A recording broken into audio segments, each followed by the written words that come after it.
Erudia, an ancient land where gods walk among men. A living, breathing high fantasy world that we want to put into your hands. But we cannot do this alone. In order to bring you back to what tabletop is all about, combat, exploration, adventure, we need your help to bring it to life. By supporting us on Patreon, you can support this project and the cast of Moonskull, with our promise that we will answer to the only people that matter. You. Legend Seeker. Your legend starts here. Forge your path. Shape your destiny.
Well, hello everybody. My camera seems a little darker today. I don't know if the cat's touched one of the light things. I don't know, whatever. Or the seasons change. Oh, I bet it's because the sun is shifting angles. Got it. Anyway, regardless, I'm Frost. I'm here to do Frostewritten. I'm taking a break from work so I can do Frostewritten because this is a nice mental break from everything else I'm doing. And yeah, I'm here to cause problems. Some problems. Oh man, he's back. Chrysant was very nice when I needed encouragement today. She told me I was awesome and people would notice. They did. She was a little nugget of truth. Sorry I wasn't there yesterday. Chat accidentally scheduled. Well, you know, Erudia, sometimes life hits you. Life comes at you fast. Lime comes at you fast too, but only if people are throwing him at a bar. But life comes at you fast. Just like in Ferris Bueller. But hi. So we're going to work on some stuff here. It's going to be great. And while Fantastic lurks, we're just going to stack things on him. But he's not going to know about it because he's lurking, even though he's here. And it doesn't have to be oatmeal raisin cookies. It's just like that one guy who passes out at a party. You just start stacking things on him and around him. Like, an outline of his body and stale French fries. Whatever. We'll see how elaborate it can get before he shows back up. All right. So, Erudia, is there anything specific you want to bring up, talk about in chat? Let me know. If not, I'm just going to be kind of flinging through. I finished up writing some more stuff about the area in Senna's Fall. I was making some more notes and coming up with stuff about the villages. But I'm probably going to be moving on because I was talking about the Dwarven Towers. Going to fix that. The Firefly Bee Honey. Because we've got the Fungal Honey, we've got the God Killer Honey, and the Dwarven Towers.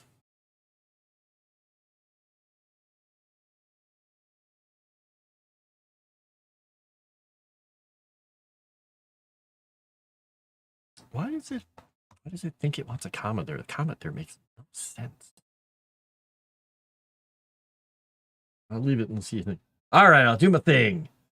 Chrysant can't stack cookies on me until she finds where Bap hid them. Well, it's going to be staplers and oil lamps, and who knows what she's going to bounce on you. So, yep, it'll probably be figs too. By the way, Erudia, it was good to hear that Poppy is feeling better. I was happy to see that. Well, that's great. Yay. Never fun to have a sick cat. Uh,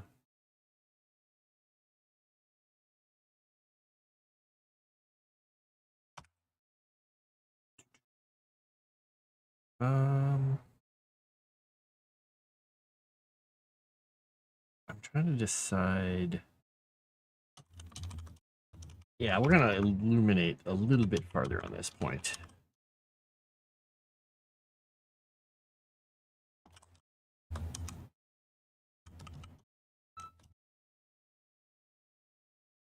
What is the word?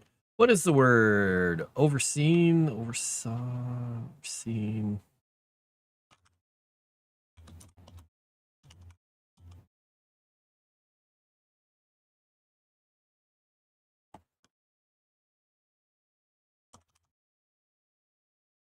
In the past.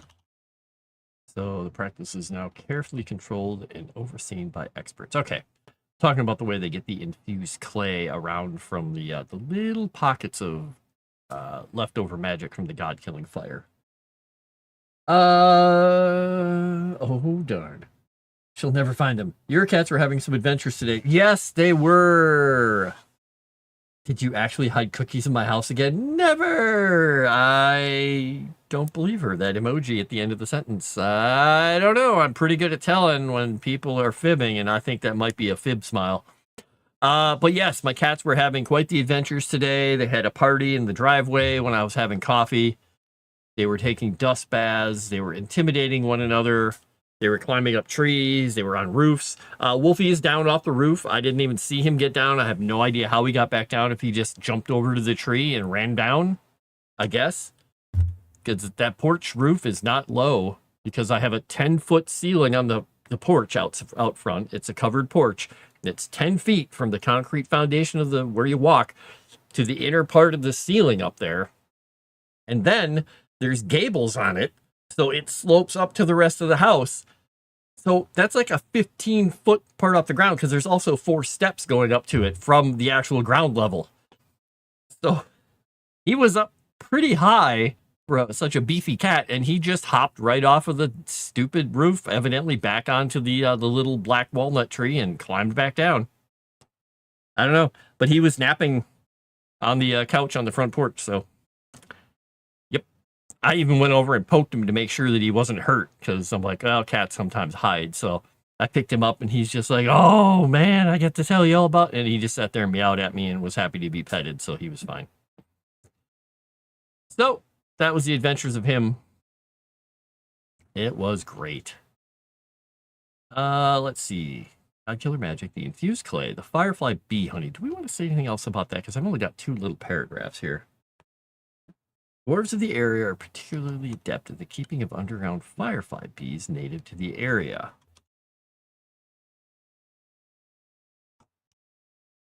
Is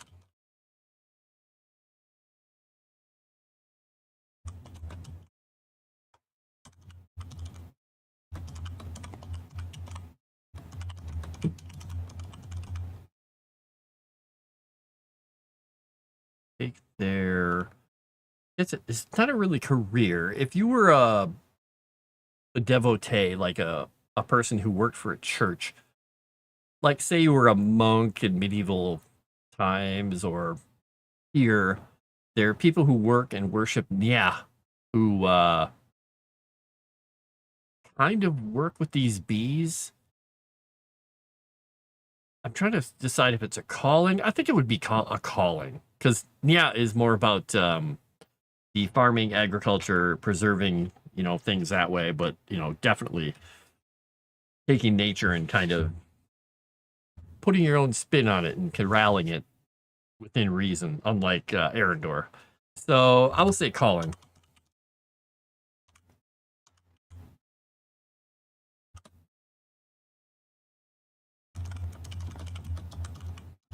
Practice is often overseen by devotees, who take their calling seriously, caring for the bees.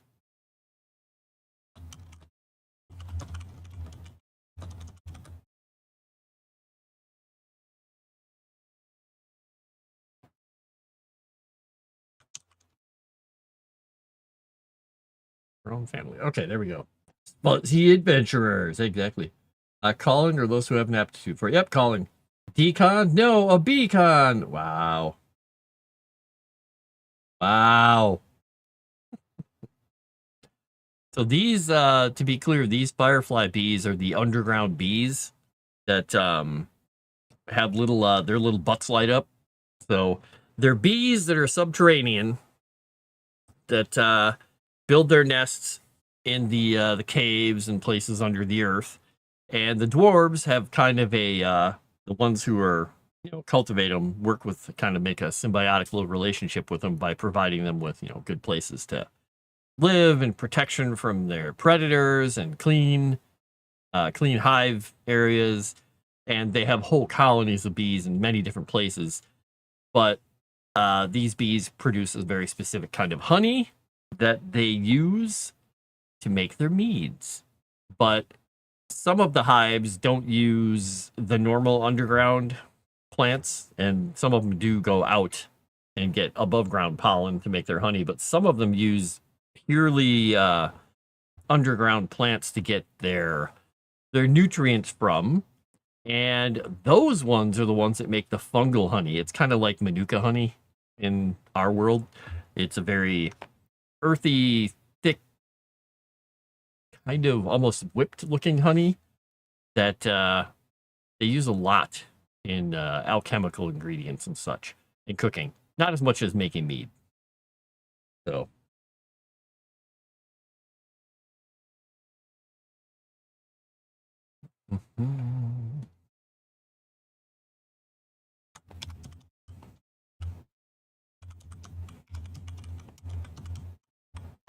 They're mostly subterranean bees.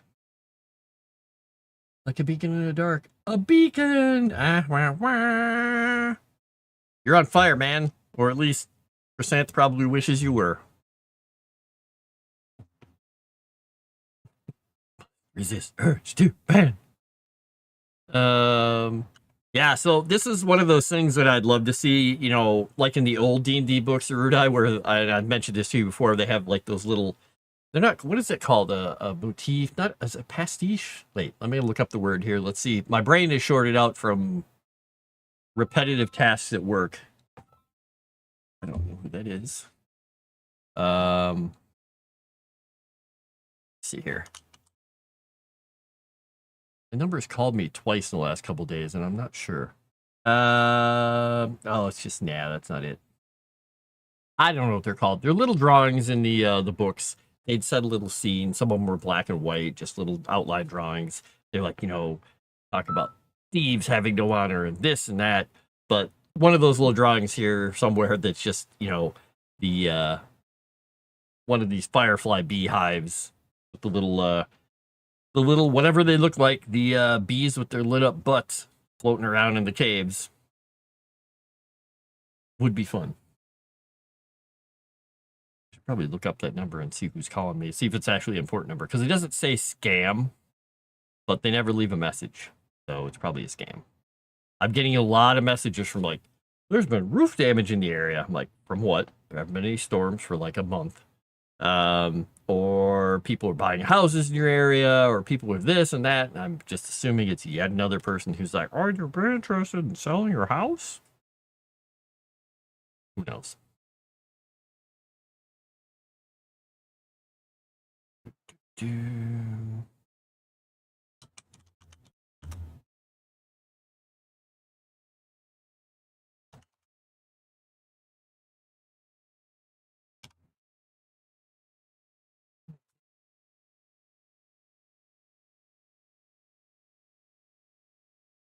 Honey is only done after such a hive has been killed off.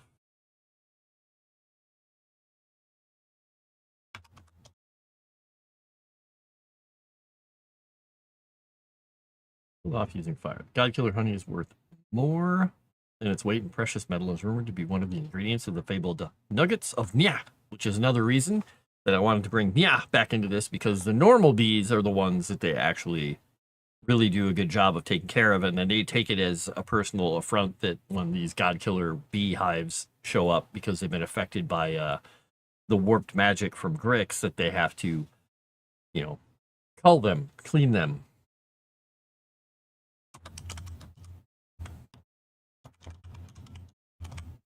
Fire and sanctification magic. Let's say instead of just killing them off the fire, they're also using sanctification magic to make sure, because it is some pretty heinous stuff. I was getting calls from a number I ignored until they finally left a message saying they were the exterminators during the quarterly spraying of the outside. Oh, was it a text from Anna? I got a text from Anna about my house I had to respond to. Really? Mm-hmm. Anna! It's Anna! What are you... Get out of here, bug. There was a spider on the edge of my desk just sitting there, and he... I don't know if he was trying to crawl on me, but he was just sitting there looking at me, and I'm just like, go. I moved him over there. He's hanging from a web now. He's got one little strand coming off my light here. Dude, if you're gonna build a cobweb or a web to trap bugs, that's not the place to do it. Go somewhere else in the basement. I don't think the bugs you're looking for are gonna show up on this little light here. There are other lights in the basement, dude. Dude.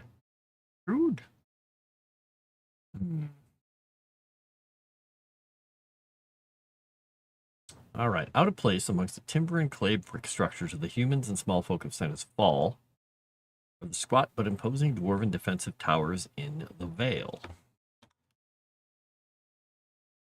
Primarily for defense, each is positioned over an entrance to caverns and mines in the area, allowing access to not only escape tunnels but work areas as well. Let's say tunnels, but work areas as well. Hexagonal, made of dark stone, quarried in the Rheinwall Mountains far to the north. Thick walls and small windows, they stand out starkly in contrast to the homely buildings of the Vale folk.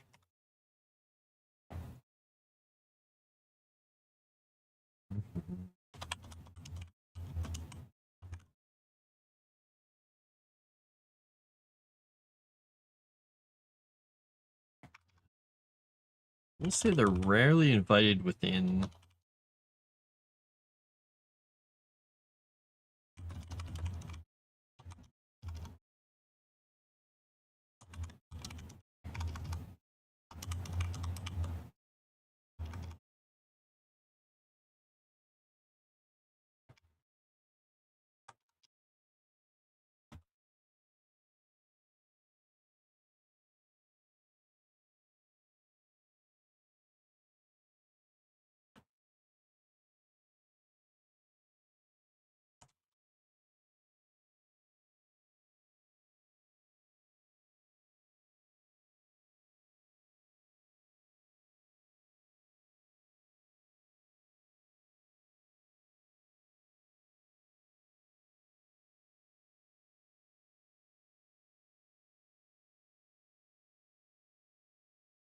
let's say dwarven defense.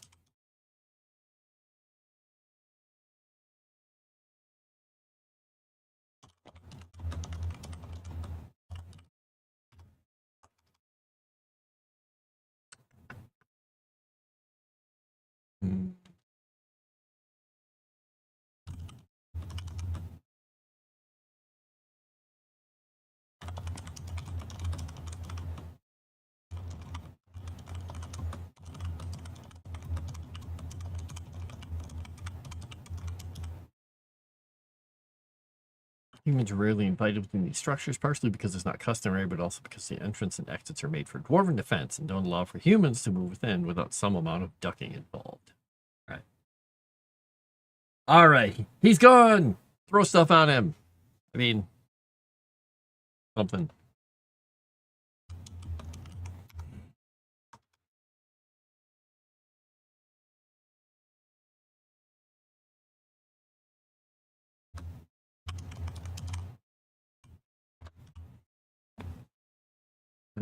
There we go. Take that.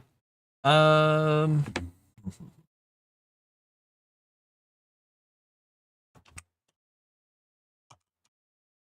and potato dishes hearty if bland. Starts building card castles. Oh, nice. I like it. All right, that goes down into the Azure Kingdom, which we're not going to do anything with at the moment.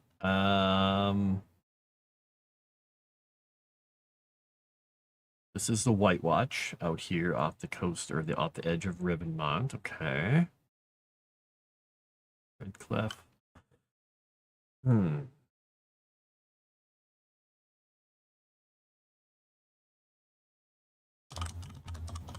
small but popular destination. I'm trying to decide if I'm gonna put. Now, Red Clef is not gonna have its own little note. It's just gonna. I'm just gonna leave it there. If we do a zoomed in map someday of the whole Vale of Senna's Fall and everything, we'll put Red Clef on there. It's just a little cenote worn away by all the water that lets people go down like the 300 stairs to Senna's Well. Deep red pool of mineral-rich water, which is famed for its healing properties.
Well, I saw a video today.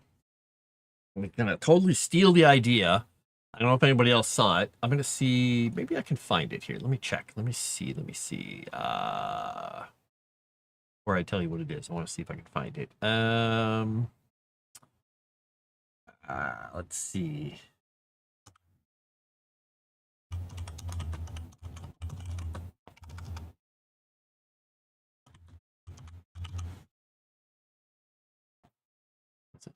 Aha! I did find it. Now, I think this is in France. I'm going to go see if it's actually in France. If somebody's just lying about that. Moves, water hose to a speaker. Can I get this for my pool? Okay.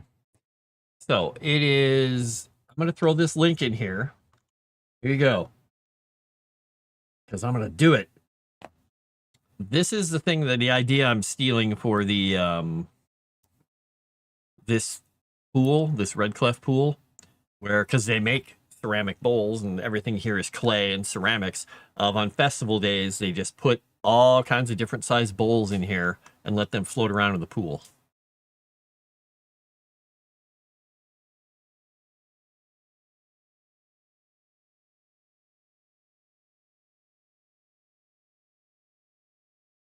And I just like the idea. I thought it was very cool. You do any recruiting yet, Nuggy Smalls? I don't know a lot of people who can stay up that late. Isn't that cool? That's pretty neat. I was like, yay! And that's you know, the kind of stuff that I don't know, I just find it kind of neat because it's mostly run by the water moving around. I mean, people are pushing them, but yeah. Aqua wind chimes, exactly. I did get asked if I was able to go play in that game, but yeah. Not that I can't stay up late, because I often stay up late, but I don't know if I can stay up late yet another night. Because I'm nuts like that. Floating ramen restaurant. Hey, floating bowls, empty. Exactly. Little empty floating bowls just tinkling around, making cool noises.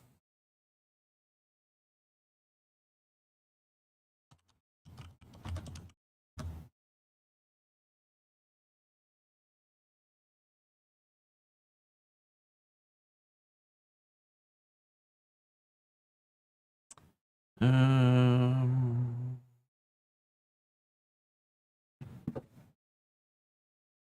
right.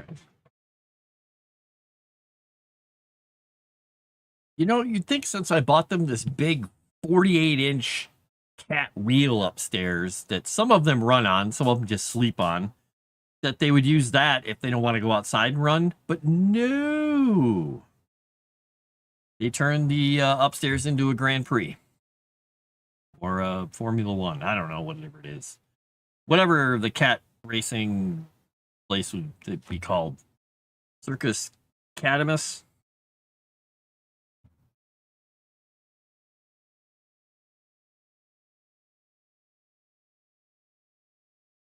Wednesday night every other week. But maybe changes. I don't know about that. Maybe. You know, though, honestly, I wonder if I could even sign up. I've got to get myself a new debit card. I still haven't even bothered doing that. So it makes it hard sometimes because I don't think start playing will take anything other than an actual card number. I don't think it'll take even like, I don't know, PayPal or anything. Good question. I should go find that out. I mean, not right now. All right, so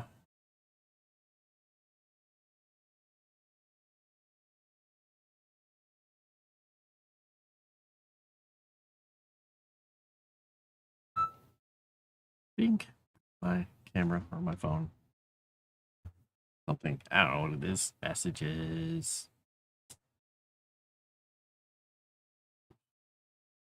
Okay.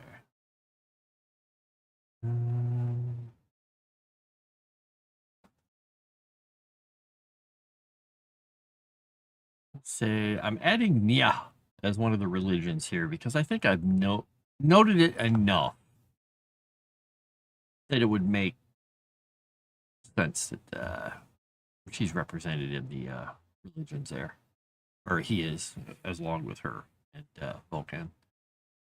All right, let's see. Do I need to put anything else out about Rivenmont? I'm just a local Lord hero. Guess it's technically a heroine who gave her life saving a group of human refugees because she's a girl.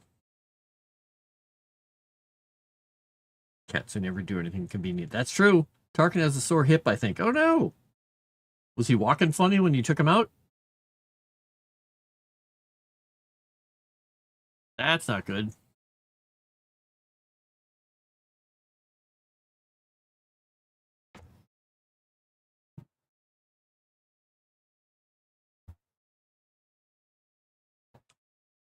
Well known by travelers for its dwarven inns and their wonderful meads, so mercenaries and adventurers often frequent their shops and smithies for their metal goods as well.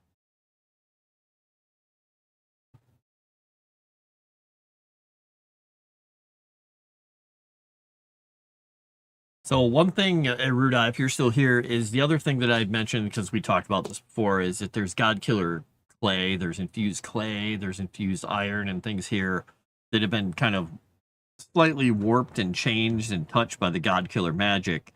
We'll probably have to think about that for magic items. So if somebody makes, like we talked about, those little charms that you could break and cast a spell.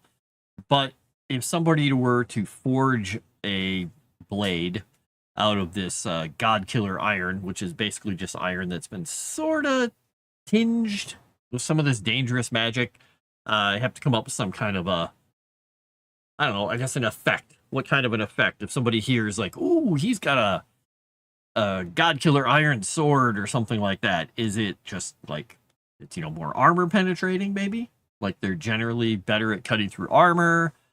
Do they do an extra little tiny bit of damage because they hold their edge better? Yeah. I guess you'll have to come up with what you think makes the most sense. Or are they better against certain kind of foes?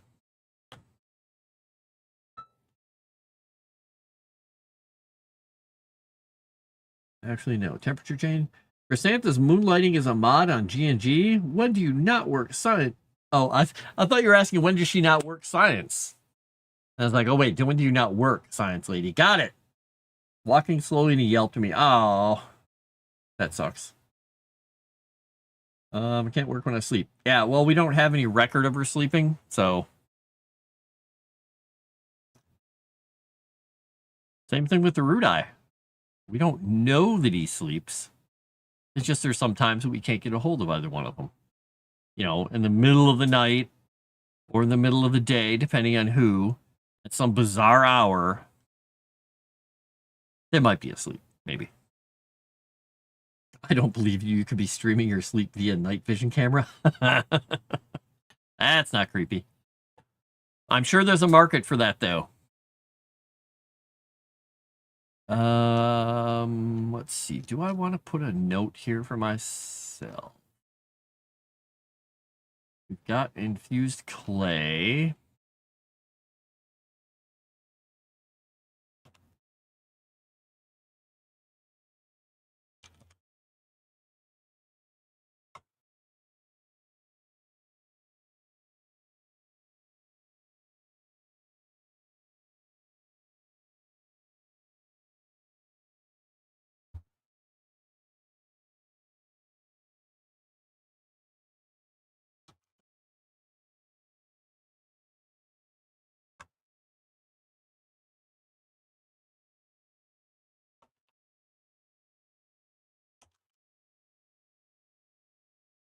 Do this. What number is this one?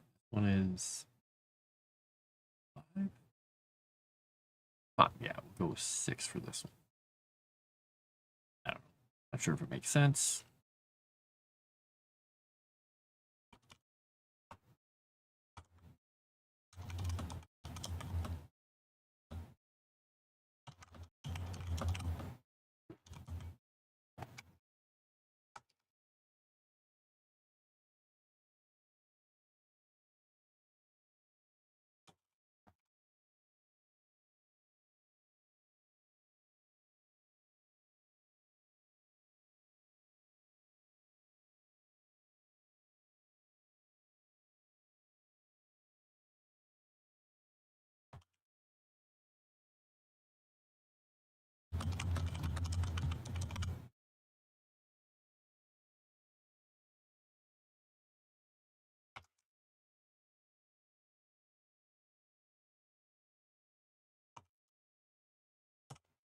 All right, we'll say that. We'll put the headache 6.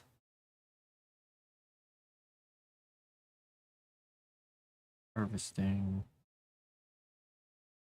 Oh, min the past. No, in the past, not min. Sleeping streams are popular on Twitch. Are you kidding me, Dave? I mean, seriously, are you kidding me? Are those real? Why? Why would anyone pay to watch another human sleep? Why would anybody even go and watch another person sleep if they're not paying for it regardless? Why? My gosh, people don't make any sense.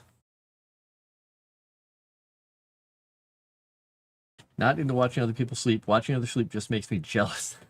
To pull it off, it would be a novel idea. Watch a gnome woman sleep. Hello, Psychos. How's it going? All right, we got clay, we got iron.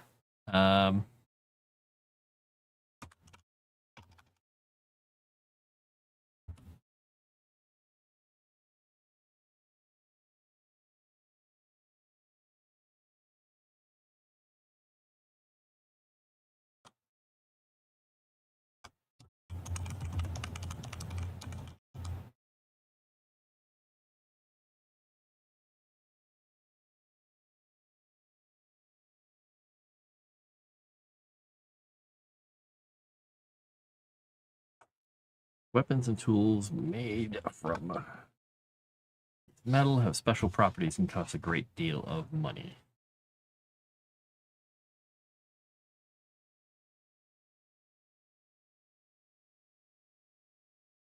It's possible we could do things like make, infuse copper, infuse this, infuse that. I don't know.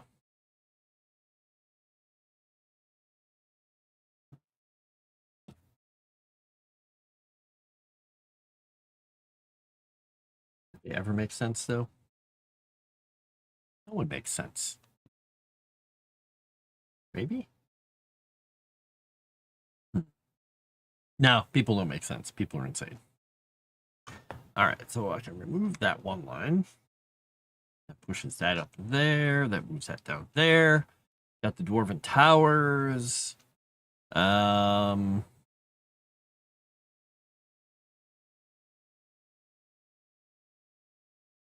that's Benjamin Boxer, the little guy named after my cat. All right, there's the little... Yeah, we put a good amount of info into Sinus Fall here. This is good. This is good.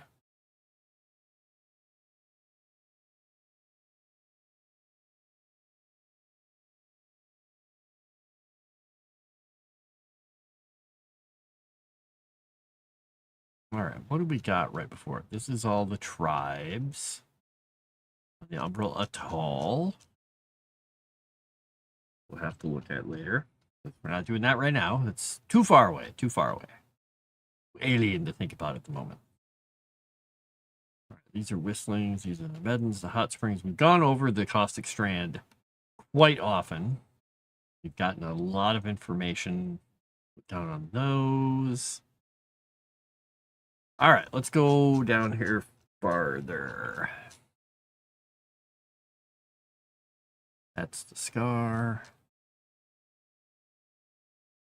There's the Azure Kingdom, which we added a lot of detail to, which is good. Though more detail would never be a bad thing. All right, Lost Thalasia. We've gone over this in a pretty good amount of detail because I wanted to have information from Lost down by the Whispering Woods and Seabreak Haven and Folos and all this stuff. Okay, less charitable, wishes to steer Thalassian culture towards a rebuilding mindset. Okay. Eos, Lycos, Seabreak Haven. And that's where Flarp lives. Agrium, we've gone over Agrium quite a bit. Because the last thing we added when we were down on Agrium is we added the Lucerna, however you want to pronounce it, if you want to get picky.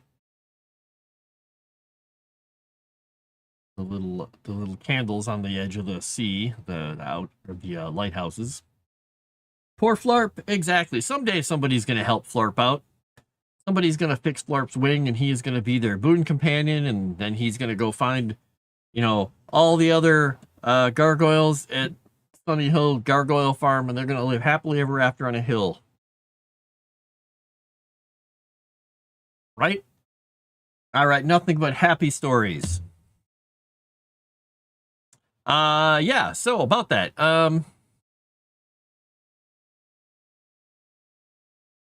All right, where the waters of the Goblin Strait meet the rivers of Agrium.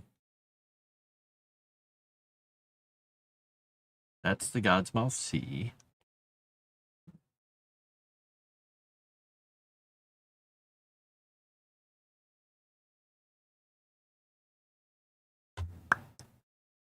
Let me check something about the Castrum.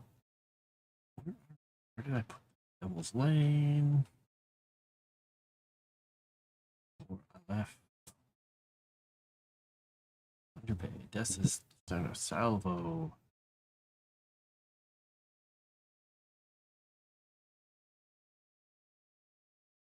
Small town shoots the Virgin Isle from the worst Africa.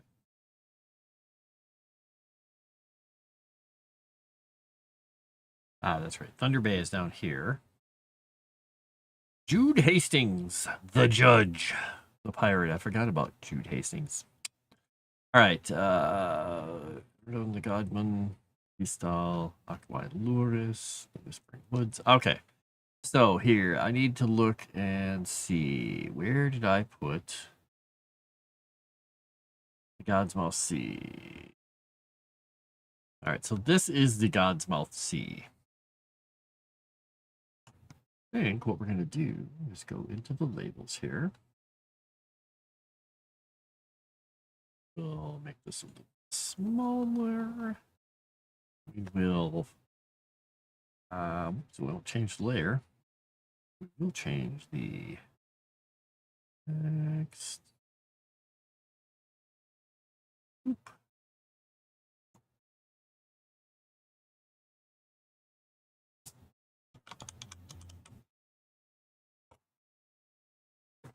God's Mouth Sea. We'll just put that down just so it's there. Because it's a large body of water. Let me tell you, it's not small. Where is my measuring thing? Map scale units. Yeah, from this end, it's 44 miles across that way, and it's as wide as about 30 miles across that way. So it's a large body of water with this huge island in the center. Or if you look at it like this, there's a river that cuts around over here. But regardless, it's a big thing. It's a pretty big deal. I'm telling you, pretty big deal.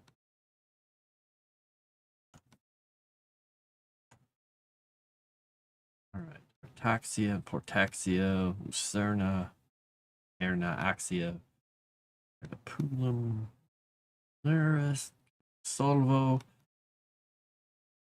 Yeah, the good thing about the people from Agrium is they tend to be relatively specific in their naming. This is named after a thing. This is named after the people who do a thing. This is named after the people who do the thing at this place. This is named after the thing that we tore down when we built this place. So usually it has something to do with what's going on there.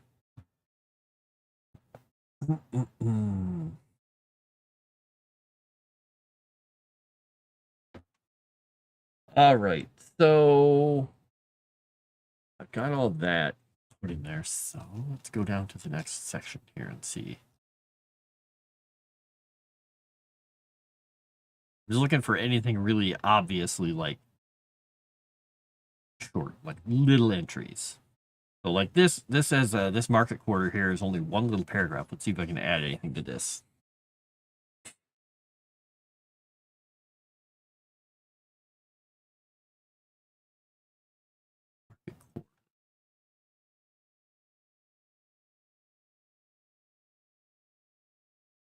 Anna Smith. Okay, that's Orange Quarter, Vulcan's Quarter.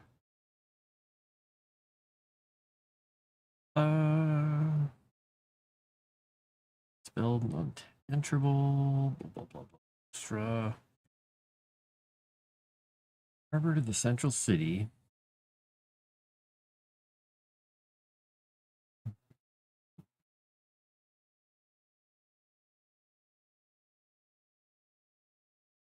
Residences and other businesses along the main road.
I don't want to say actual. Multiple markets of varying sizes and style flanked the main road. Some open air, others shaded avenues flanked by permanent shops.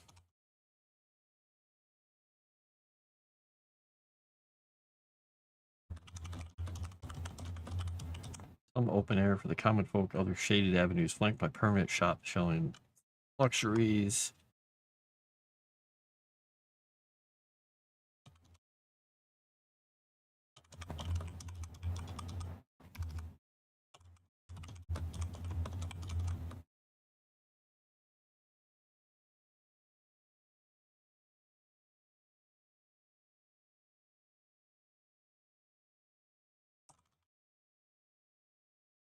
Only accessible by those who know someone.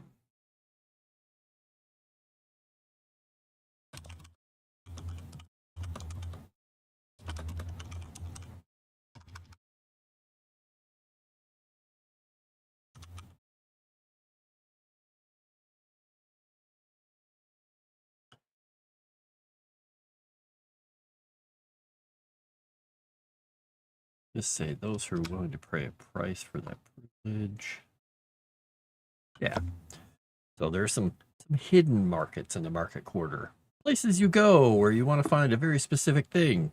You know, Eye of Newt. I don't remember what you were talking about, an ingredient in a potion before, Chrysant. What the heck was it, like rays of a setting sun or something like that? That coastline near Artaxia looks very familiar. Look at that. It's very, there are a lot of things out there around Artaxia. It's not very fun land to live in, I suppose. But I mean, it's pretty cool. So this is the I had a note about out by Artaxia and Portaxia. Where's my entry for Portaxia? Did I have it? Oh, did I have this in alphabetical order? Oh yeah.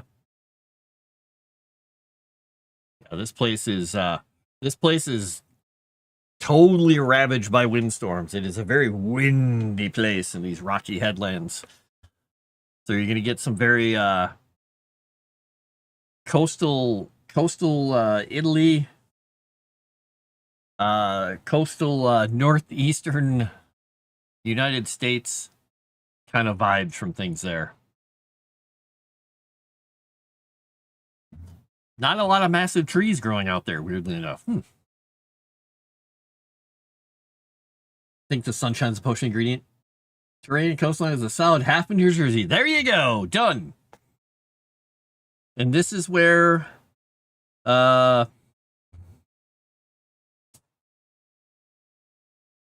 almost said Snoopy. That's not right.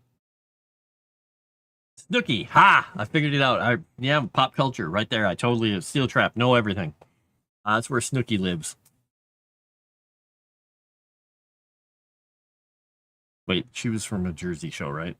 Now that I'm thinking about it, I'm like, wait a second. Did I celebrate too early? She's part of a Jersey show, or was part of a Jersey show.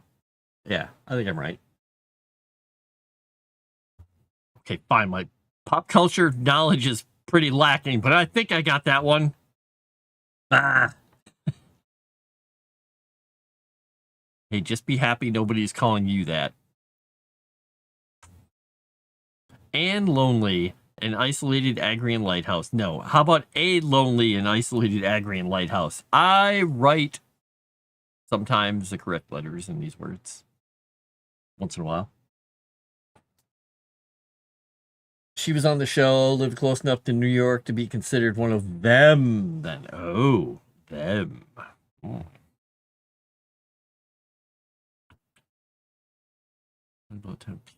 Vendors, okay. Work what? I guess I don't need to look on my phone for what this is. I could look to my machine at the left.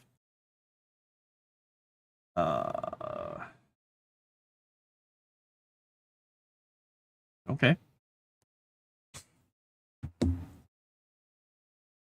I saw on X today that oh my gosh, what's his name? Kangmin Lee had gotten let go from his job, but then 24 hours later he got hired by Benny Johnson. I don't know why that popped into my head. Probably because it had the word work. Oh, okay, wait. Geo-corruption.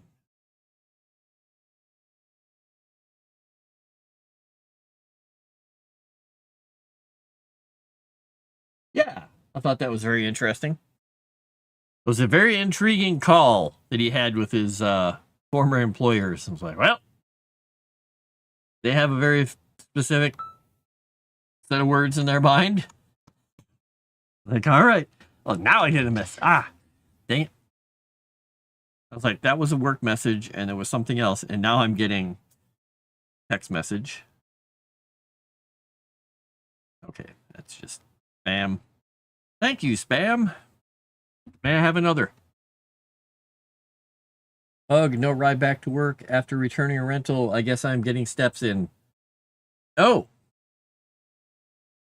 Well, JJ, I guess you are. How many steps is this going to be? With your cough, that's going to be fun. Unless you got over it already.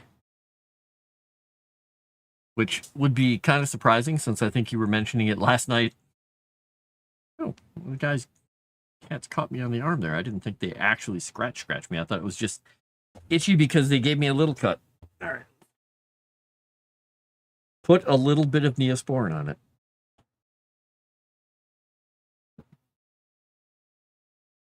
There we go. Even though it's basically started to heal over. We'll put it on there anyway. We'll do it. There we go. 4 miles. Yeah, that's a good walk. Oh, boy. Well, good luck. Be safe. Hello, Sassy Witch. All right. Pulum is a bustling port whose main city is wholly involved in the training and breeding of horses. The races in the circus here are a wonder to behold, and a Pulumese steed can fetch a fair price in any city across the Godlands. Walking through downtown with the homeless people. Oh boy, that's even better.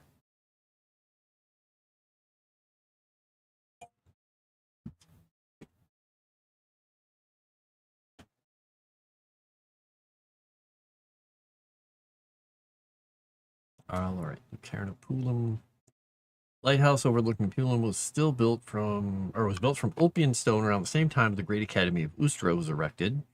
Features the same witch fire at its peak as Lucerna Luris, though at a much smaller scale.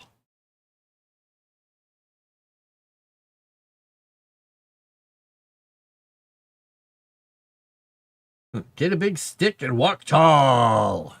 There you go, Sassy Witch. I love it. I love this idea. Also, the JJ, walk hard. That's a thing, right?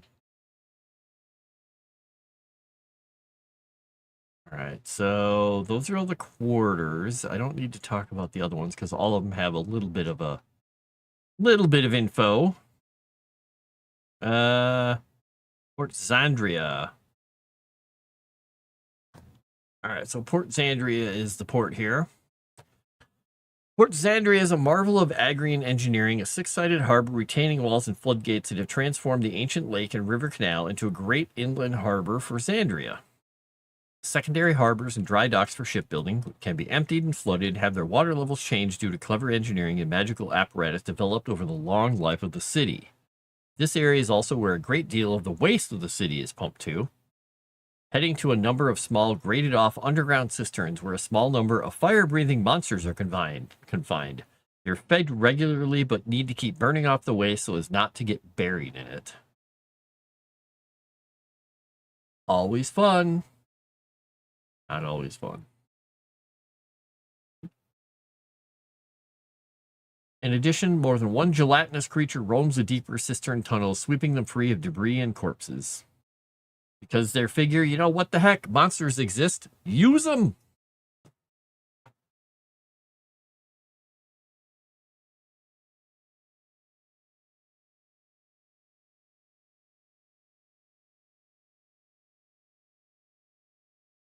All right. Question is, where did I put the... I think I had the port of Zandria was right off of here. I think it was off of there is how I did it. I'm protected from harm via my hideous face. Ah! Shame, shame. Psycho. Psycho almost spelled as it sounds. Use them? Yeah, use the monsters. Get those monsters. Put them down in there. So they have the gelatinous cubes wandering the deep cistern tunnels, just dissolving corpses and stuff that gets down there. Keeping the waterways clean. They got monsters down there that breathe fire to burn away all the the filth and waste that gets thrown down there.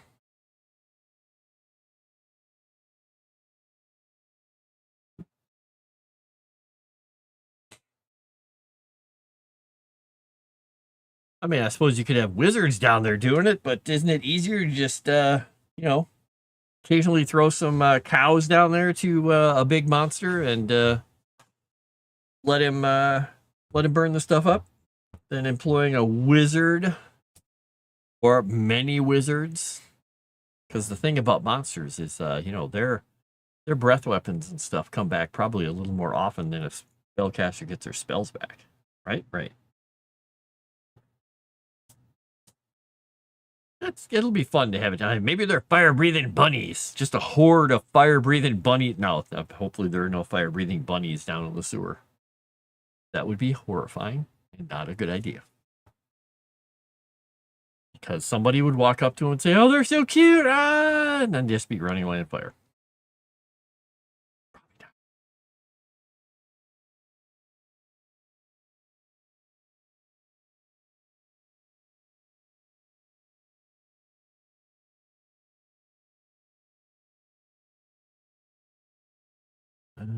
Edge of the Black Moon. Okay.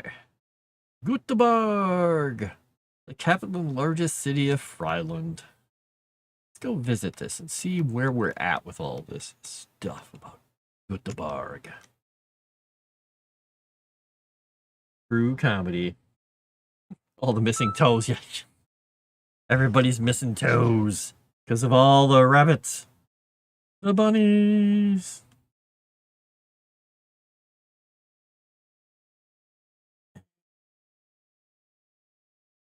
Okay, got it. Emails. Oh boy. Wait, did I just get more? I'm getting more. Oh my gosh. Yeah, this message just goes on forever. 1, 2, 3, 4, 5, 6, 7, 8, 9, 10, 11, 12, 13, 14, 15, 16. That's 20 some more tasks. Okay. They just keep floating in while I'm doing work or doing this. Oh yeah. Oh yeah, they just don't stop. They don't stop. Like I said, you perform a couple miracles with your team and then everyone's like, "Oh really? We'll see about that." Inundate them. Okay. Roasted, nibbled, toasted, juicy. Oh no. Just a bunch of rabbits chewing on what sounds like corn nuts over there, but it's just toes. Oh, now I want corn nuts. Dang it.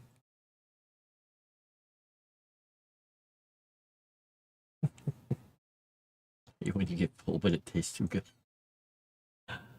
Well, keep us, by the way, for JJ, keep us apprised of your progress if you still have cell service in those horrible, horrible areas you're in. 4 miles of downtown, whatever, walking. Just don't engage. Don't engage with the homeless.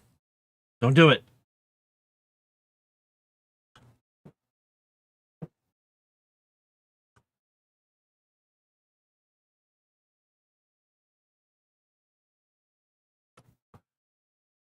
All right, that should be hyphenated because it is a compound word. Okay. Deep brooding forest bordering on vast plains and rocky hills. Fryland is one of the largest kingdoms once under the control of the Agni Empire. First to split from the Empire as its attentions turned to the God-Killer War and the defense of their island homeland rather than their vassal states.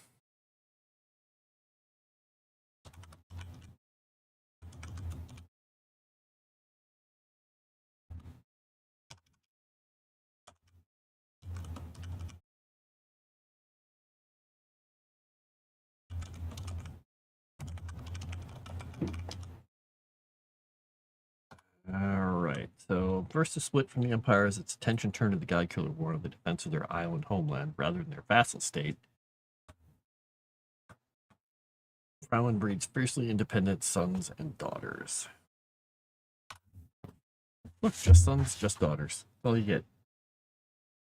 Oh no, I've entered the worst part of downtown, the hipster farmer's market. Ooh, buy some tofu jerky and run. No, don't buy any tofu jerky. That's just dry tofu. Godspeed, sir. There is no saving you now. You're doomed to be a yuppie. He's going to come out of there with a slouchy hat and a matcha tea and some sandals, and he's going to end up smelling like he spent an hour in a crystal store. Patchouli for everyone. Maybe if you get a soy meal, they'll let you ride in the electric car. Oh, no.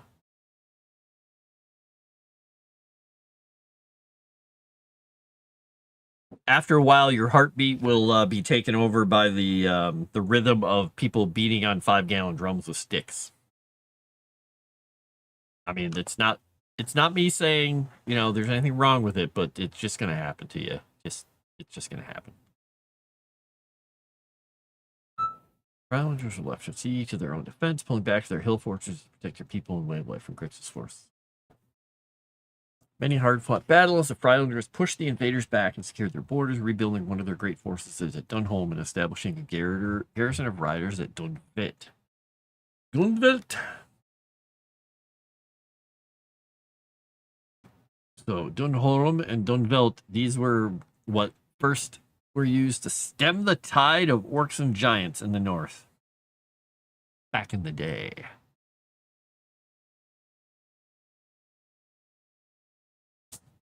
Great horsemen and smiths, they have a strong standing army, though they are fractured politically. Most chieftains grudgingly attend the local moots, paying their taxes, and pledging field to their Frostewritten yearly. Oh my gosh, I gotta stretch my back out, sorry. Oh, there we go. I was walking around with my weight vest on when I went for a walk today, and I forgot that I had put some of the weights back into it, because before I had taken it down to just be 20 pounds, and I'm like, this feels a lot heavier than 20 pounds. And I'd put like a couple of them back in because I had to move them off of the floor, and I didn't want to trip over them. And I forgot they were in there. I was like, oh my gosh, this thing was heavy. And that's too much weight for me to wander around with. It makes my back sore. So I'll stick 20 pounds and under from now on. 20 pounds and under. It's also, it's still warm enough out that I sweat when I walk. That was really uncomfortable walking around in that thing. Yay for me.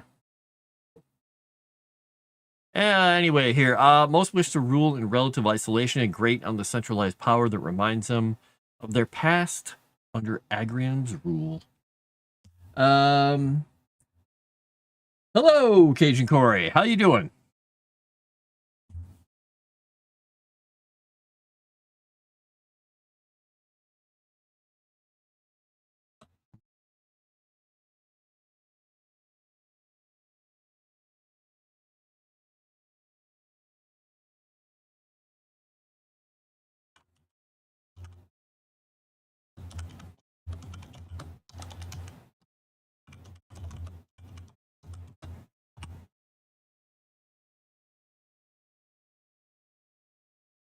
So, by the way, since Fantastic is he is lurking, we are stacking things on and around his body as if he were the guy who passed out at a party early.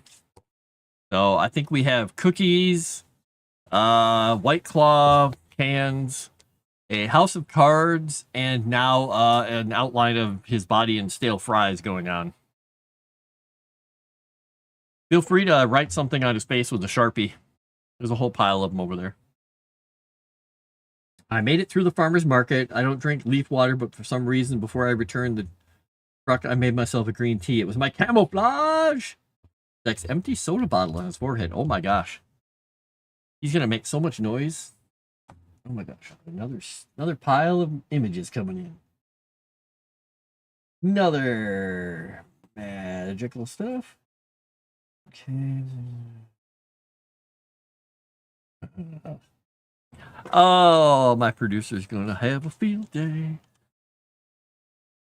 I like it.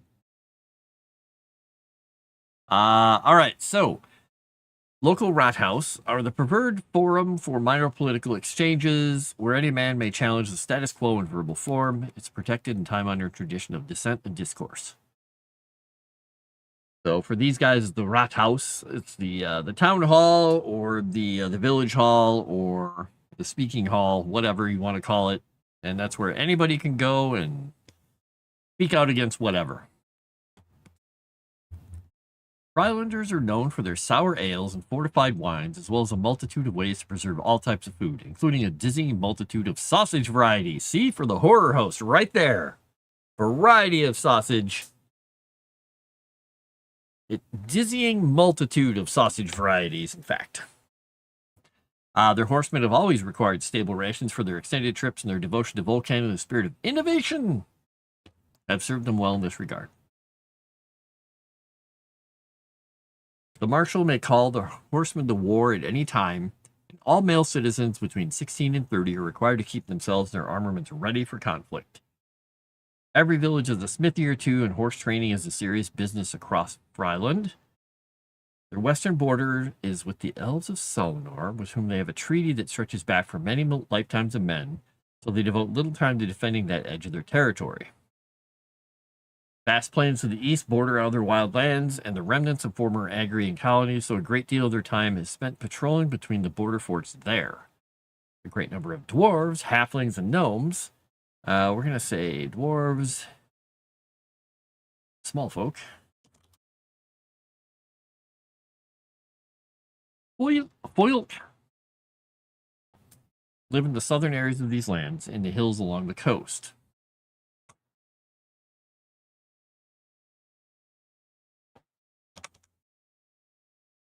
Let's say amongst. Well, these lands are granted to these people by the Agrians. Frylanders honor their ownership claims as they joined in the struggle to defend Fryland during the God-Killer War. Trade between these people and the Frylanders is brisk and profitable for both sides.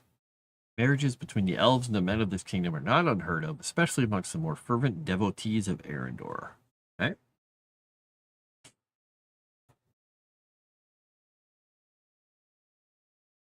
But JJ, were you drinking the tea when you walked through, or are you saying you smelled of it? Because if you smelled of it, I'm not sure they could even tell, given that atmosphere. Whiskers are a great camouflage for those learning to read lips. There you go. No one can tell what I'm saying. I could be saying something Japanese right now. I could move my mouth around in bizarre ways. It'll be perfect. I've got to trim this down again because, well, if I can't see my own mouth on screen, that means that it's getting too long, and soon I'll be having trouble eating because I will end up with, well, everything in it. And I got myself a snack for later. Oh, I shouldn't say snack. I ordered a sub. Look, a sub. This is how the sub came because I got it without bread. It is tuna salad with olive oil, red wine, vinegar, lettuce, and a whole pile of sliced jalapenos on it. So that is my snack for right after this. It's going to be great. And I'll probably end up with it all on my beard. The other reason that I like getting it with all that spicy stuff is it also, when the cats are around, they don't want to eat it, even though they think the tuna smells great.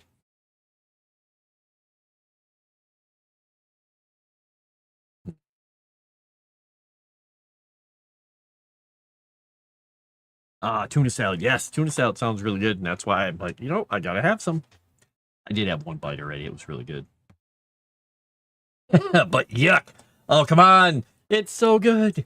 I mean, if you don't like tuna, you wouldn't like it, but of course, if you don't like the olive oil and the red wine vinegar and the jalapenos, then that also might not be good. All those things. Usually before I eat it, too, I put a little bit of celery seed on it. Sometimes if I find celery salt, but normally just the celery seed. It's got a good taste to it.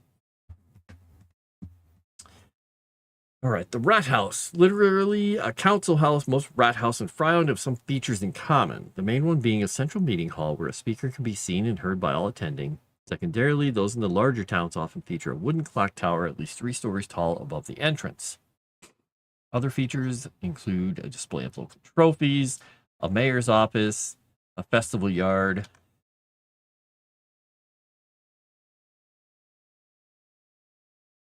official events are hosted, as well as weddings and other ceremonies. Love tuna. It's the rest. Celery, like.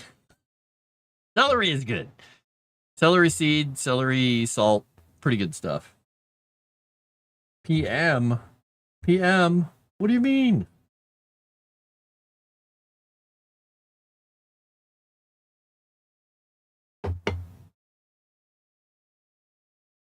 Yeah, okay, I can tell my mustache is too long because after I drink coffee, I have to do that to get the coffee out of it.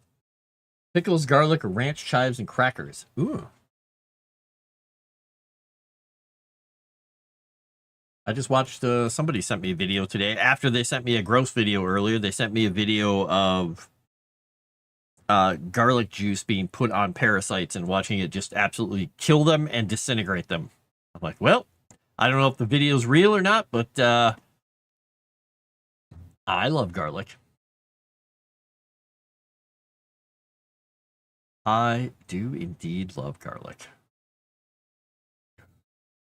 All right, where was it? Oh, yeah. Trials and government meetings are held at the Rat House and is often the most decorated part of a town or village during a festival. Smaller villages host market days around their Rat House where visiting merchants, local craftsmen, and farmers sell their wares. Often centrally located, they are usually the site of the communal well.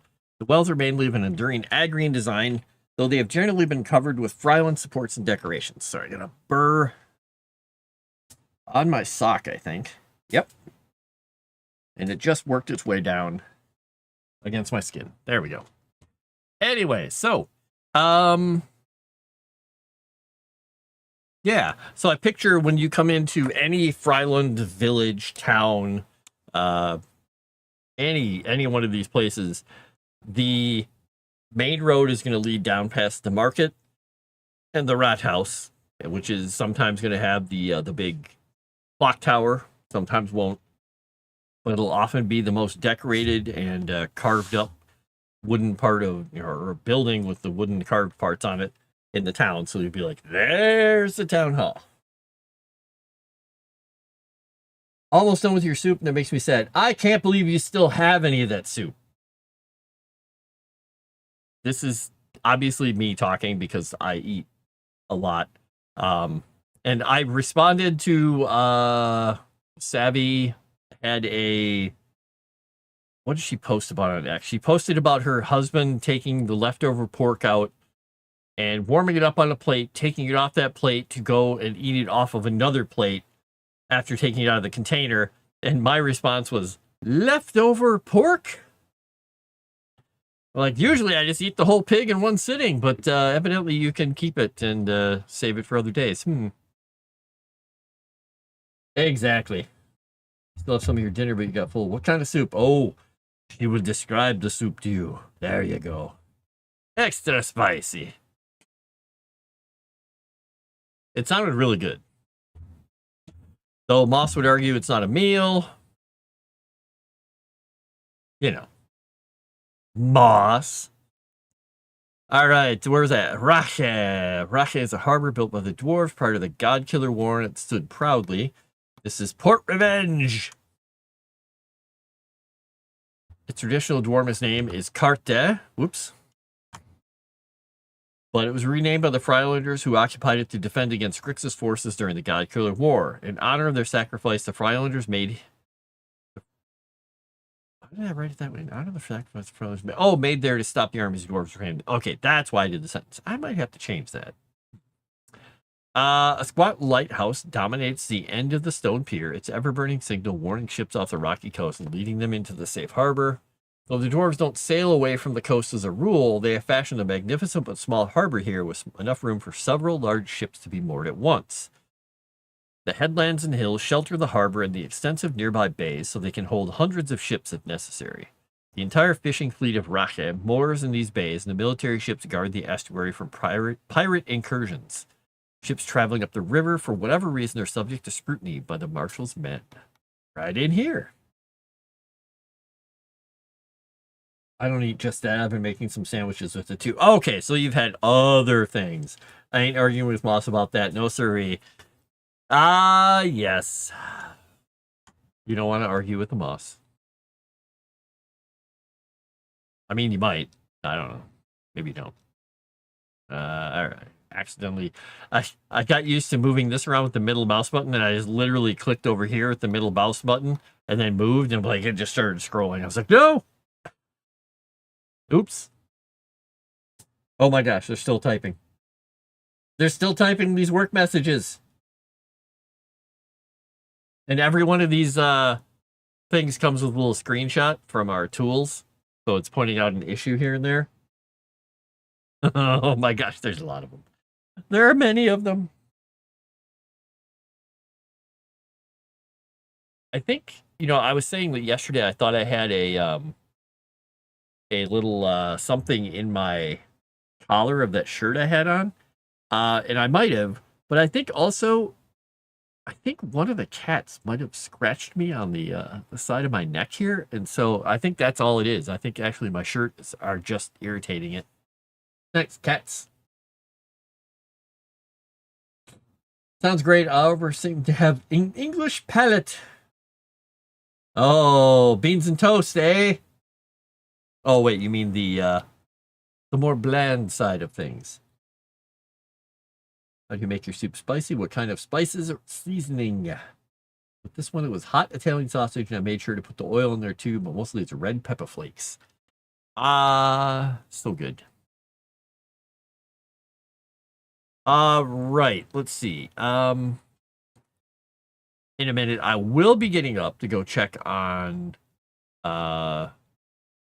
animals outside because it's going to be time pretty soon, but it'll be a few minutes.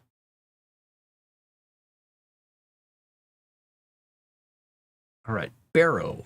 This is Port Barrow down here.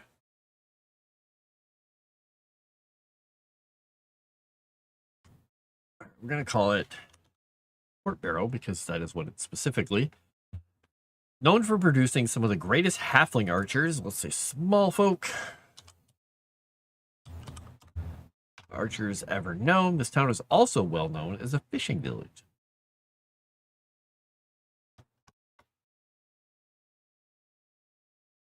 We'll just say, I don't need to say that. We'll say halfling coracles dot the coast daily. Their catches ending up in most of the villages and forts across the Godland, or the grasslands. To the north, an ancient Agrian mile fort protects the town, and its station is the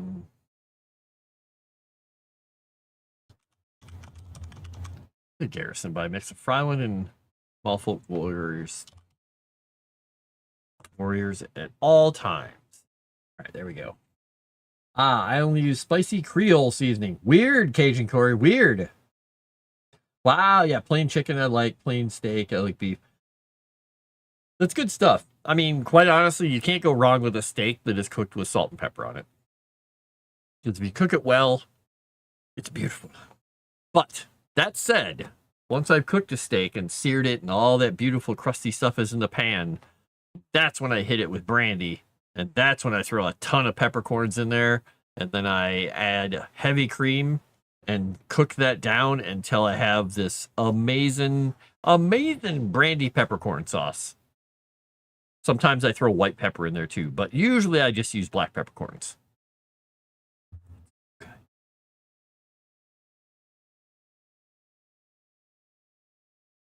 Yeah, steak with salt and pepper. I was a barbarian the other day. After I went out to get that steak, I had the work steak and all that. The day after it, I wanted dinner, so I didn't want to cook, so I ordered a steak. And I got it, and I'm like, yeah, I got it. And I brought it down, sat at my desk down here. I was like, oh, it's good to be sitting down finally. I realized I had no silverware or anything. I had nothing on my snack table. I'm like, do I not have a piece of plastic silverware anywhere down here? I did not. So rather than going upstairs, I picked it up in the foil that it was wrapped up in, put it under my head, and I ate it. Just, steak. It was like this thick. It was just a filet mignon, and it was huge. It was like almost 2 inches thick, medium, and I'm just like, this is really good. Just eating it. It's finger food. What? Totally fine. I just realized I spelled garrison with a V. Garrisoned. Garrisoned.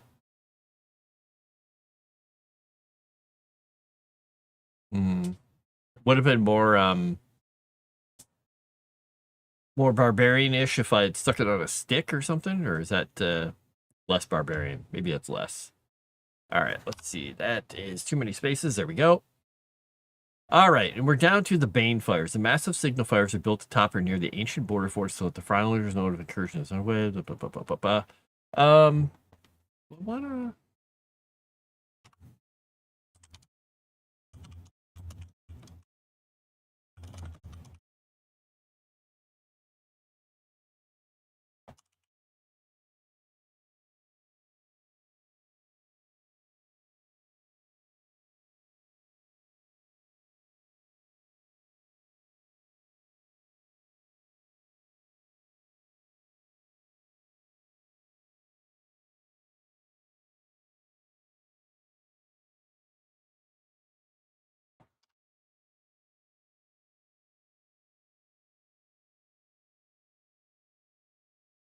Most of these are coated, actually, the massive signifiers, blah, blah, blah. Nearly impossible with dowels, and they can burn for days. Most of these are coated with pitch or stationed with small barrels of the stuff nearby.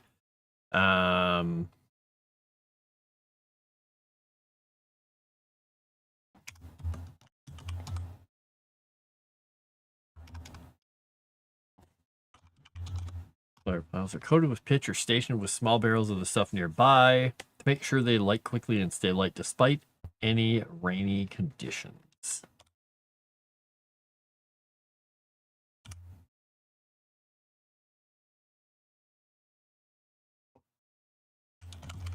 There we go.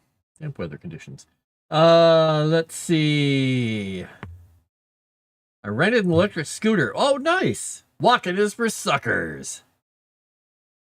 Won't be eating with any of you wonderful people. No, oh, caveman style. Exactly. I should have dropped the foil. I mean, I did eventually for the last part of it because there's no way I could hold on to the end of the steak with the foil. But I put some chicken wings in the air fryer with spicy Creole seasoning because that's all I use. No bias at all. Yes, yes, yes, yes. All right, now I gotta look because I'm a curious fellow.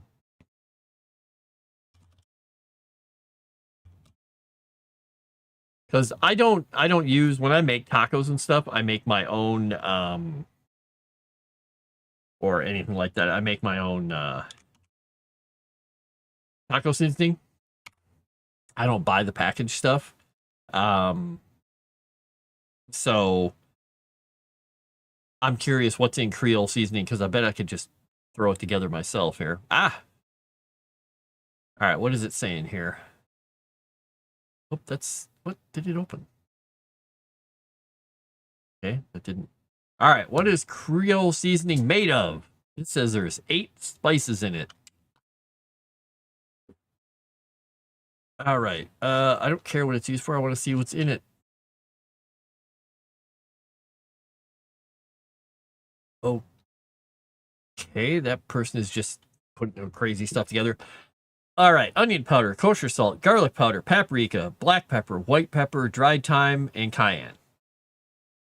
Nice and easy. Those are half of the, well, actually more than half of the things that I almost always add to my food anyway. I guess it really depends on the amounts too. Yeah, literally that's most of what I put in there. This one says dried herbs. Some say oregano, some say thyme. Okay.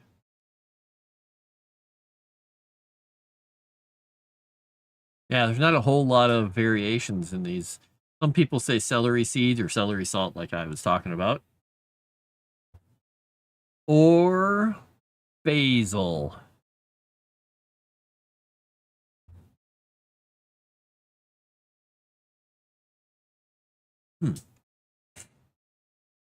So without pepper, I'm there. Hey, 3 of those ingredients are pepper. Wait a second. I mean, it's not too far away from what you put in. I mean, it's not exactly the same, but similar to what you do for like a taco seasoning, except it has, usually a lot of cumin in it. So chili powder and cumin and paprika, red pepper, salt, garlic powder, onion powder, pepper, oregano, I guess. I think I use oregano. Do I use basil? No, I think it's oregano. Not thyme. Pretty sure it's oregano. I'd have to go open the bottles and just throw them in and see. But I think the majority, I mean, it's mostly chili powder, quite honestly. But that's me. I start with a lot of chili powder. All right, what do we got here? Yeah, I don't see a whole lot of variation in Creole seasonings, but what does this person say? This person says they're the recipe critic. All right, they say paprika, garlic powder, oregano, onion powder, thyme, salt, cayenne pepper, black pepper, basil, and white pepper. So these people add basil to it as well. Not that strange. Huh. I'm sure there's other variations where people do crazy stuff to it, right? Right.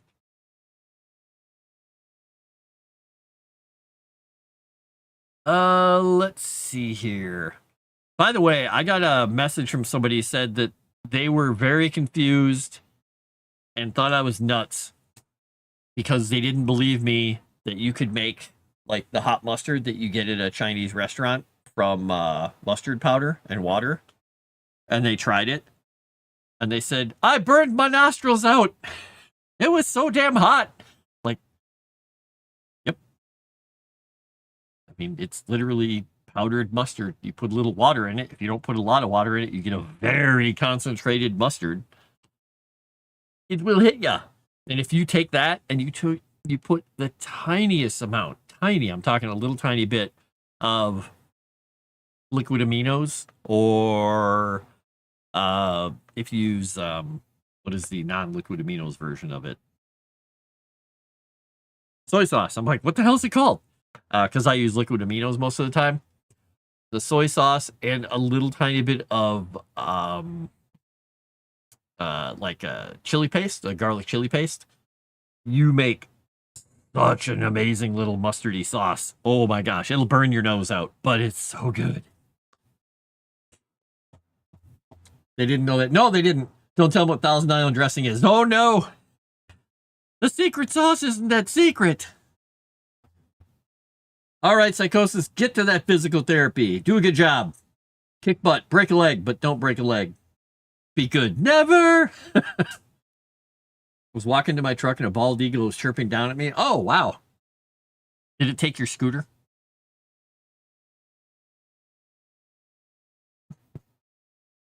Let's see here. What was I doing? I was going to change this to fire piles. That's fine. Green Hoffman.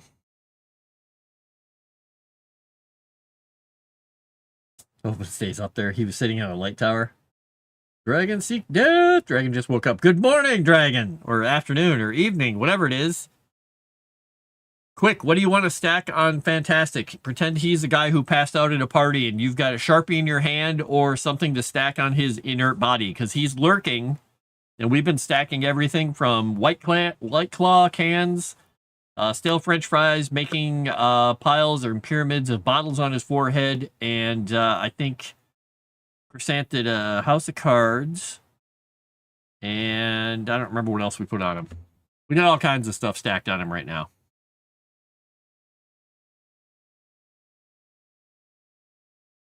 Physical therapy for breaking my ankle. Oof.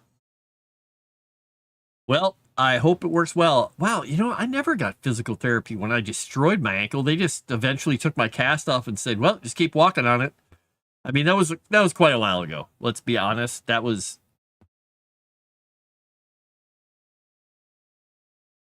like 35 years ago. So maybe they do it a little differently now. Maybe they want you to walk around. Just saying. All right. What was I doing here? Oh, yeah, I was going away from that page. I'm looking at stuff on X. I probably shouldn't bother, because it'll drive me crazy. Pancakes? You could paint a bum on a body part. There you go. I'm not fearful of bald eagles. Yeah, they have quite an interesting little sound to them. When I've been camping out along some of the rivers up here, there are places where they have nests overlooking the rivers where they go fishing, and yeah, they don't sound like the hawk that they make them sound like in movies and stuff, where they're like, freedom. Like, nope. Stacked pancakes, nice. Stack those pancakes all over, fantastic. You can't deal with it.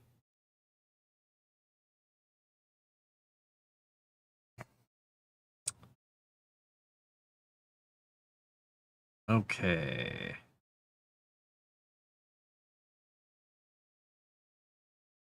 Oh yeah, that's not okay. People, they suck. Why do you suck, people?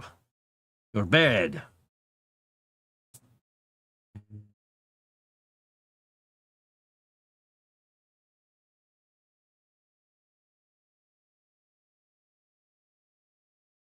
All right.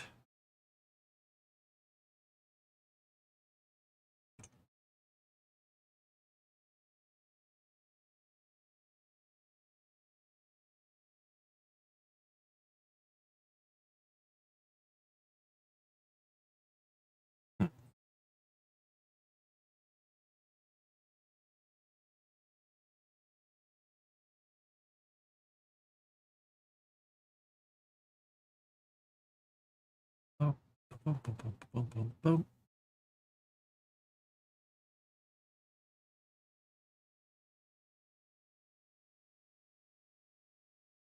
All right, so if I look down here at the next section, because Greenhaven, this is a small village at a crossroads, adventure village and serialized short story, which someday I'd love to get back to having time to write, since I got the first one done and I worked on the second one and I haven't gotten to go back to it yet.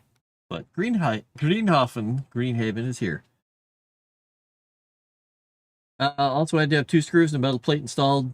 Yeah, I won't go into the whole story there, Psychosis, but the right side of my ankle has a plate that's this long that has 5 screws in it, and the left side has one too, but I think it's smaller. I don't know how many are in that one. I can feel them. 2 in that side. And they sewed all the muscles and everything together. Like I said, they were just pretty much at the end when they got the cast off. They're like, all right, stay on the crutches. Now I can come back in a few years and maybe we'll take the screws out, because, you know, if you want, you can get that plate removed and the screws out, and then you'll have to be on crutches for like 12 to 24 weeks. I'm like, what? Like, well, your bone would be basically like a flute with holes through it, so it would be very prone to breaking once we took that out. So you'd have to be on crutches for a very long time. And I'm like, screw it, I'm leaving them in forever. Yes, yes, I dislocated my foot, but I did it at the wrong direction. That was half of why the guys were just looking at me so strangely when I broke it. So you're in the club, man. Good job. You screwed it up as bad as I did. I'm sorry for you, because it sucks. And it will affect you the rest of your life, especially when you get older. You'll start feeling it. Like if I ting my ankle or the side of my leg against something hard, because the screws are right under the surface of the skin, it's like somebody walked up with a little metal hammer and went ting into your bone. I'm sorry, you have that to look forward to. And occasionally when the weather changes.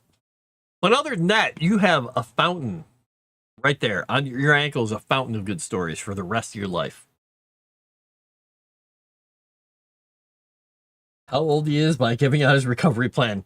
Yeah, my ankle dislocated, I think, inward, which I think they said was not the way, or what the, I'm trying to remember. They said it was dislocated the wrong direction. I'm like, that's not the way you dislocate it. It goes this way normally. It's because I had broken the end off both of the bones. So, yay! Ankles are fun, aren't they? I don't like it. I wish you Godspeed, sir. I hope that the physical therapy and everything goes smoothly for you. And I'm really happy they're giving you therapy because that is a good thing. Getting that thing moving, because you don't want that scar tissue to build up. You want to keep it flexible. All right, what was I doing here? Oh, Green Heaven. Roadside Shrine to Erudia. Dominates the crossroads here. Offerings are often left by merchants and other travelers looking to ease their journeys. The shrine is a massive oak which has swallowed a road marker stone from a lost Agrian byway, which typifies Erudia's ability to reclaim all. I ordered a metal lunchbox from Flash Gits, and it is metal glass for alcohol, for Space King, outlayer for Zippo lighter of Space King. Condom looks like Space King. A condom? Ooh. Yeah, Psychosis. I hope you get some really good physical therapy. That would be good.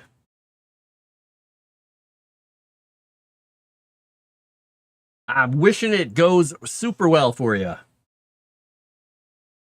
All right, now, Dragon Noodle Soup. Who is Space King? Is this that cartoon of the what do you call it? The Space Marines thing? I'm gonna guess that they're Space King, or is that Space Emperor? I don't remember. I may grok the parlance of the youngsters, but I don't always grok it. Not always. Sometimes I'm a little bit out. Followers of Nya also utilize the tree, hanging ribbons, favors, and other offerings from the branches. Always sixfold and always well ordered. Once the offerings fade or get damaged, followers of Nya remove them, taking care to not disturb any offerings left to Erudia.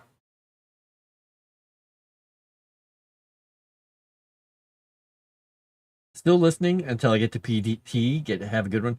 Yeah, I hope it goes smoothly. I hope you get a nice person for PT too.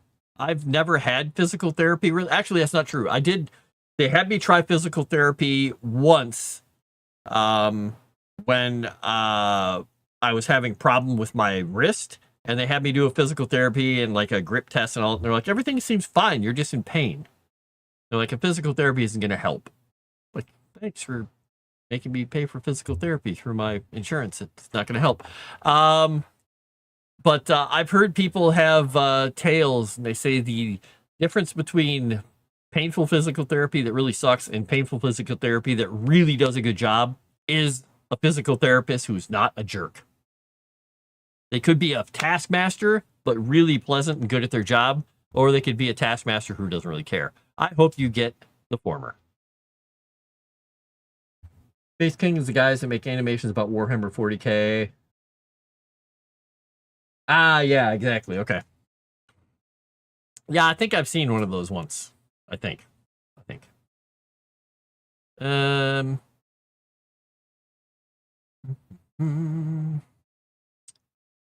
All right. Followers of Nya also utilize the tree. Okay, there we go. Largest expanse of dense and twisted old forest in Fryland, Thornwold is a wild and untamed mean, untouched by man or elf in centuries. This place over here, to the left of Göteborg and to the right of Dunbourg, not far from Woodhall. The elves rarely cross the river to these woods, preferring to honor their treaties with the once Agrian nation. It's rumored to be the home of more than one dragon, as well as a tribe of kobolds that purportedly serves one of the great beasts. This is a sacred place to Erudia. And I thought I had a note about one of those dragons, but I can't remember where I put it. It's not Harveld. Volcan, the horse market's the wharf. Einstock, Wold, Aldholm, Domberg, Presepe. Austin Wald. Dunstow. Berwick, Wolfheim, it's Fartstun. Yeah, I didn't notice it there. Okay, I may have put it under factions and peoples of the kingdom. That might be where I put it. All right, we'll think about that. He just hates aliens. Wants to jump back after poking a painful spot because sadly I swat those who don't warn me.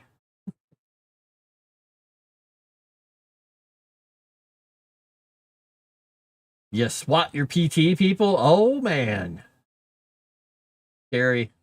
Scary. Monsters. We have a dragon. Well, we had a dragon in our Thursday night game. It got beat up. And one of our characters was shapeshifted into a dragon, fighting said dragon. He did not make it. He now has a new character.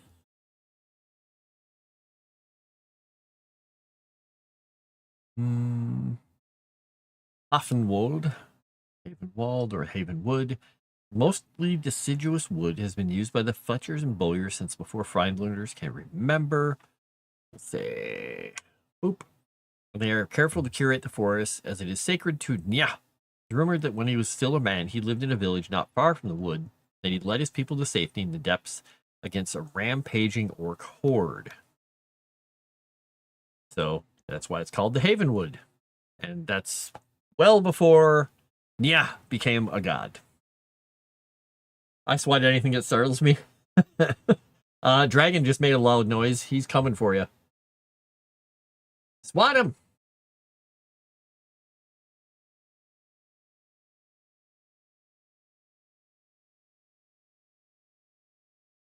Bonk the dragon on the snoot.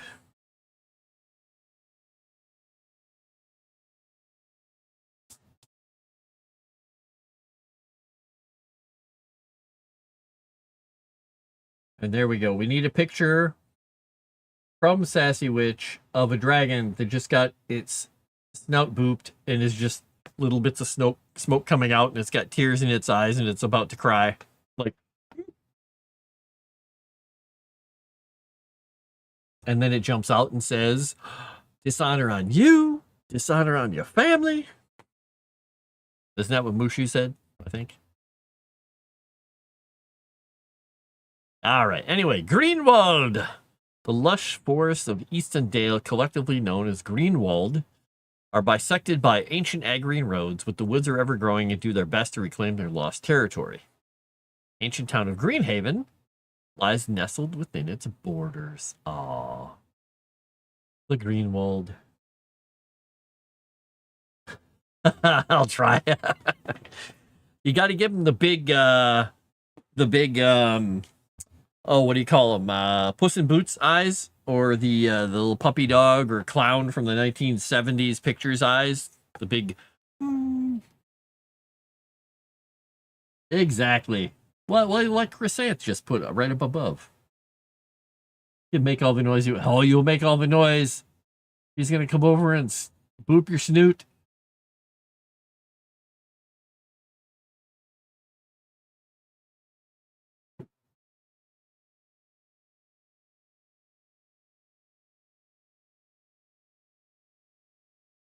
Okay. What's that all about? Why did I get a ding? Oh, it was another work message. I'm looking over here in Discord. I'm like, huh, what's that message about? Oh, never mind. Everyone coming into the Dragon. Well, that's the beauty of it.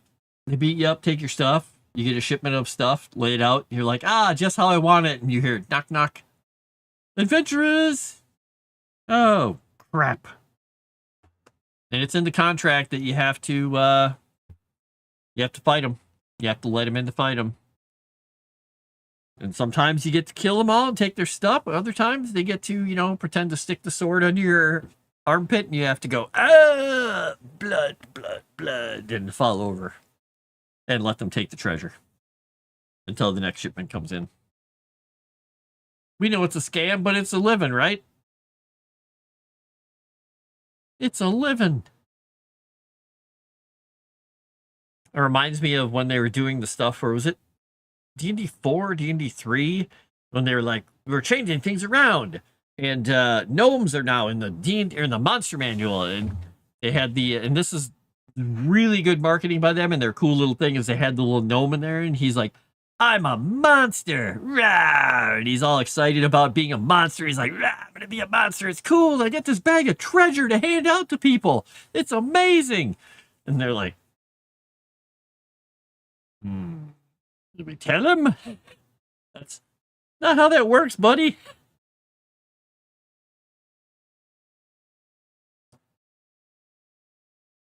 If you've never seen it, you should go look it up.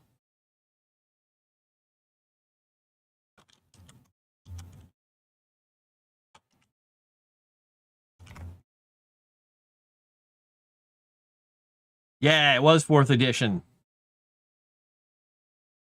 Here. Back when they did something interesting. Here you go.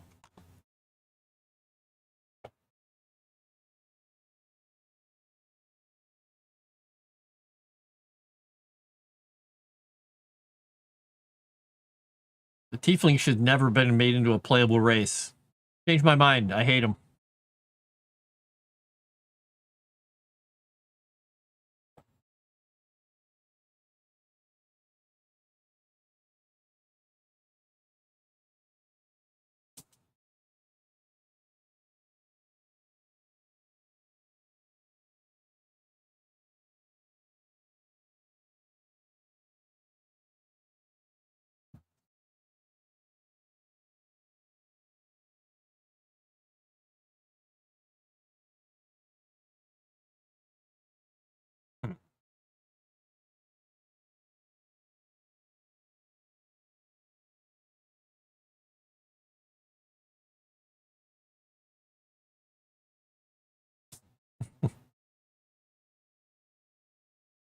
Sympathize with the devil people. Sympathize with the devil. I've heard that song. Wait. Not quite right.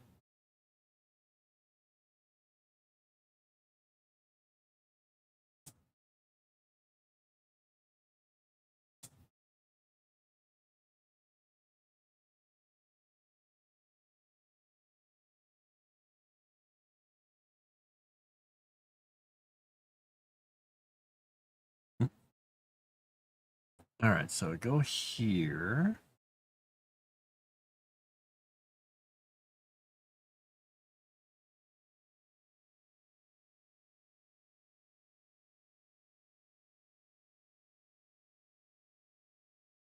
Oh, yeah, they did tell him that. They had to kill him to get it. Yep. And there you go. You summed up the entirety of tieflings. Monsters pretending to be people. Oh, well. People still like playing monsters and pretending they're good.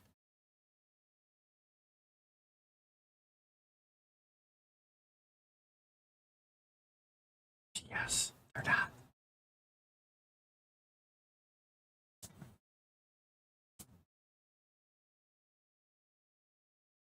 And don't get me started on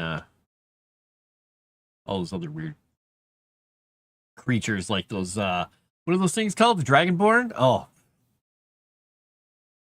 They're okay for half-orc style. I'm a monster, but I don't want to be a monster. Like to be able to play as mongrel folk. Live stream fan art. I looked at your message right, Noodle Soup. Haha, you jerk. I mean, good job, Dragon. Let's go see the live stream fan art. I want to see. I like how he has a handprint on his snout. I mean, what? Poor Dragon. Poor dragon getting slapped around. He's a monster.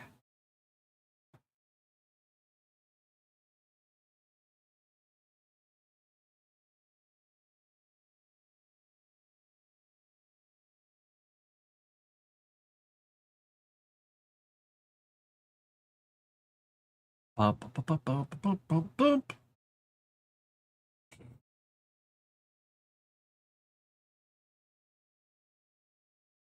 All right, so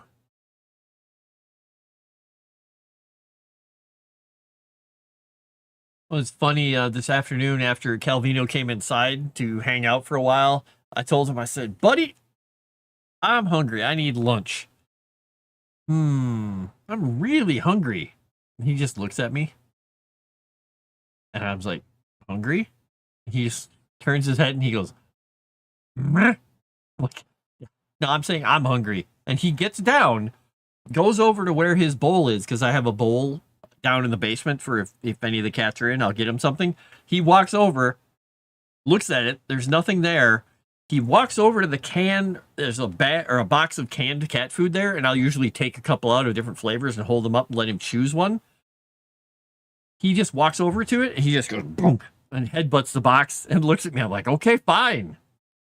You're not supposed to know. When I'm saying I'm hungry, you're not supposed to understand that well, and then literally go over and bonk your head into the can or the box of cans and ask for one. I mean, he wasn't asking, he was demanding. So, but you know what? I didn't even ask him what flavor he wanted. He just got a can. So there. Who's in charge now, Calvino?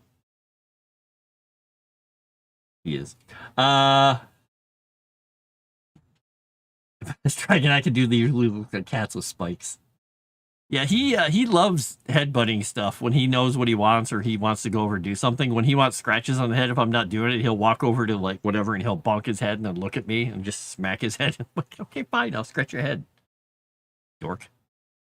Anyway, enough of that. Got a few minutes left. Yeah.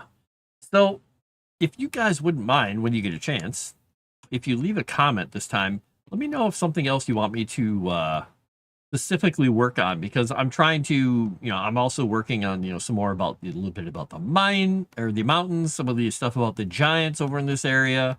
If there's other things that you guys would like me to try and, cover, if like there's some bodies of water you think I should, name some more inlets and things. I don't have a lot of the bodies of water marked on here because there's just not enough room for all the damn names. So why am I clean? Why are you cleaning? So did they still not clean up the mess that they made the other day by letting the bird in? Really? Jerks.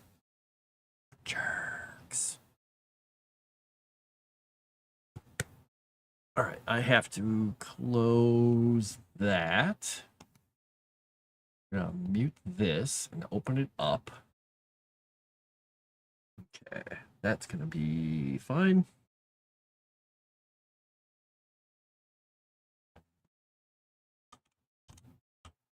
Oops. Put that in right? I did put that in right. Okay, good. Sorry, I had to check whether or not I typed something correctly. Correctish. Correctosity. All right, that is muted. Okay, good. Hey, I did it right. Look at that. Right. Because, yeah, I have a whole bunch of areas that could use even more, detail here and there. I could put a few more things over about Kiru. I can detail some more stuff about this and that. I'm trying to decide, and I'll find out from Erudia if he wants me to do this, like hinting at the other land masses and other continents and things over there. I'm not sure. I guess maybe we will. But I also need to write up some of these creatures wherever they're going to be featured, like the firefly bees and the Kururu, the little amphibious people on the Umbrella Atoll, and the Whistlings over in the Caustic Strand. There's another creature somewhere. Oh, the moonfish. They're not as important. But yeah, there's a few other creatures here and there, like the Gubs and the Threx up in the Dwarven land or the Orc lands. I got a whole bunch of creatures to write up. You found your cheese. Wait, I don't even want to know where you looked for the cheese and didn't find it, and where you finally found it. I don't know. I don't know what to tell you. But I am going to be going to another stream in a little bit here, but I really have to go use the bathroom. So I think I'm going to end a couple of moments early here because, yeah, my bladder is, I've been sitting at my desk for hours and hours and hours and hours and haven't gone over to the bathroom. I should probably go do that. So I'm going to call it here. And I'm going to get out of here, but I will talk to you all later. Please make sure to like the stream. If you get a chance afterwards, like I said, leave a comment on YouTube. Let me know something else you think I should work on. And I will talk to you all a little bit later. So have some fun. Have all the fun. Have kind of fun? Some fun. All right. Later, all.